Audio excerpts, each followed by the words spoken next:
Kung inaakala mo hahusay mo, remember this: God chose the foolish things of this world. Kaya it only shows you're fool. Si Peter, dinilay si Lord ng 3 beses. Ba't siya pinili yan?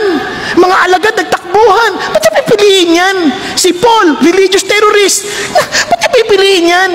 Diba? Si David, pumatay ng tao. Pinapatay asawa ng kanyang kalaguyo. Ba't siya pipiliin yan? Diba si Moses, nakapatay. Ba't siya pipiliin yan? Hindi qualified. Sa Isaiah, hubot-hubot na nagpipreach. Ikaw ba makikinig ka sa hubot-hubot na tao magpipreach? Baliw yan. Hindi mo pipiliin yan. Ba't pinili sila ng Diyos? Nakuha ninyo? At ang pinakamatindi, si Lazarus, patay.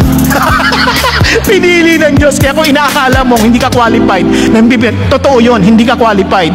But God, by His wisdom, chose you to shame the wise.